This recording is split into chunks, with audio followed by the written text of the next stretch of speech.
দীর্ঘ ৫ বছর ধরে রাস্তার অবস্থা করুন। সামান্য বৃষ্টি হলেই পুকুরে পরিণত হয় রাস্তা। হাঁস চড়ে বেড়ায় রাস্তায়, মানুষকে থাকতে হয় গৃহবন্দী। এই অবস্থা বিশালগড় পুর পরিষদের ১৩ নম্বর ওয়ার্ডে। স্থানীয়দের অভিযোগ, প্রায় ৫ বছর ধরে বেহাল অবস্থায় রাস্তা। বৃষ্টি হলে চলাচল করতে পারেন না, রাস্তায় জমে থাকে জল। এলাকার ছেলে মেয়েরা স্কুলে যেতে পারেন না। একবার বৃষ্টি হলে ১৫ দিন চলাচল করতে কষ্ট হয় তাদের। খুব সমস্যার মধ্য দিয়ে চলতে হচ্ছে।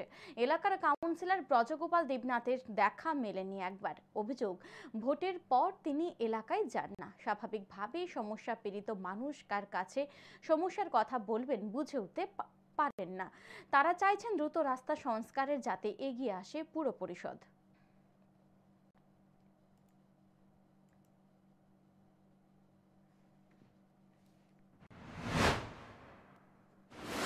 এলাকা এই রাস্তার সমস্যা আমরা এই কষ্ট করে চলাফেরা করতেছি আজ কয়েক বছর। কাউন্সিলরের বক্তব্য আইয়ে না, কাউন্সিলর আইতাছে না, তার কাছে কমু আমরা কেউ কাছে কইতাম পারি না। ফল্টু কেউ বলে ফল্টু আইসি কয়েকবার তার কাছে কইছি, তারা এটার কোনো গ্রাহ্য করে না।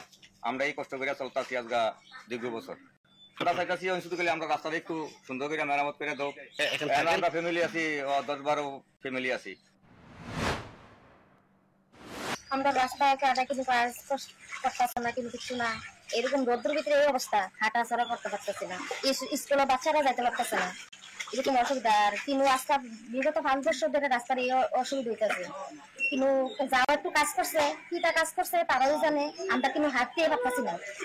কিন্তু রাস্তার কিন্তু জল পাড়া দিলে বাচ্চারা আমরা আমরা বিদ্যালয়ের কাছে অনেক অনুরোধ করছি, আমরা রাস্তাটা সুন্দরভাবে কাজ করি। দেখি না, আমি তো দেখি না, আমার আশপাশটা দিই না।